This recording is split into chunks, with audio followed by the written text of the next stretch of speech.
भाई अगर यूपीएससी या स्टेट पीसीएस की तैयारी करते हो ना तो पॉलिटी के लिए बहुत इम्पोर्टेंट बुक है। जैसे देखिए एम लक्ष्मीकांत जो कि बहुत पुराना बुक है, इसका जो कंटेंट है मतलब 7वां संस्करण का आ चुका है अभी तक, और ये बहुत अप टू डेटेड बुक है। तो जैसे इसका नोट्स बनाइए आप, क्योंकि नोट्स बनाने से क्या होता है ना, आपको पीटी और मेंस दोनों के लिए इम्पोर्टेंट हो जाता है। यहाँ पर देखिए जैसे ऐतिहासिक पृष्ठभूमि की बात करते हैं, जैसे हम लोग इस तरह से अगर नोट्स बनाएं, अगर नोट्स बनाने का आपको फ़ायदा यही होता है कि देखिए आपको एक कंटेंट आपको एक ही जगह मिल जाएगा। नोट्स बनाइए, जैसे यहाँ पर लिखा है कि 1773 से 1858 तक, तो यहाँ देखिए 1773 से 1858 तक इतना अधिनियम आया था, इसको आप एक जगह लिख लीजिए।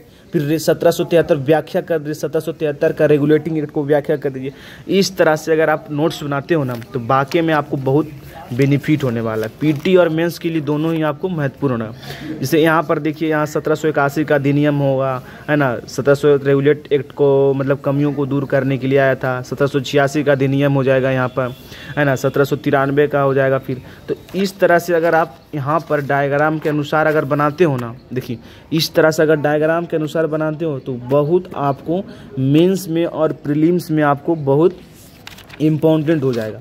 जैसे देखिए 1786 का अधिनियम हो जाएगा, 1793 का चार्टर कानून हो जाएगा, 1813 हो जाएगा। फिर इस तरह से आप एक ही पॉइंट में आपको लिखते चल जाना है ताकि आपको रिवीजन करने में आसानी हो सके। फिर देखिए भारत परिषद अधिनियम हो जाएगा। तो इस तरह से आप यहाँ पर मेंस के लिए और प्रीलिम्स के लिए, मेंस के लिए और प्रीलिम्स के लिए दोनों आपको सफिशिएंट हो जाएगा। फिर देखिए साइमन आयोग आया था, सांप्रदायिक अवार्ड में क्या क्या हुआ था, मतलब भारत शासन अधिनियम 1935 में क्या विशेषता रही है, तो इस विशेषता को आप लेकर आप मेंस में और प्रीलिम्स में आप लिख सकते हैं। इसी तरह से देखिए फिर यहाँ आपको साइमन आयोग आ गया। फिर इस तरह से आपको पॉइंट वाइज पॉइंट आपको क्या होगा, मिल जाएगा, है ना। यहाँ पर भारत शासन अधिनियम 1935 हो गया, है ना। अब देखिए दूसरा टॉपिक अध्याय आ गया। तो दूसरा अध्याय में देखिए संविधान की निर्माण की बात करते हैं, मांग की बात करें, संविधान सभा की गठन की बात किया गया है ना। फिर संविधान सभा की कार्यप्रणाली की बात किया गया।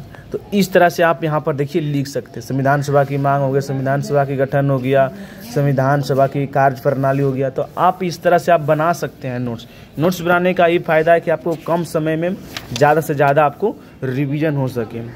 ठीक है दोस्तों।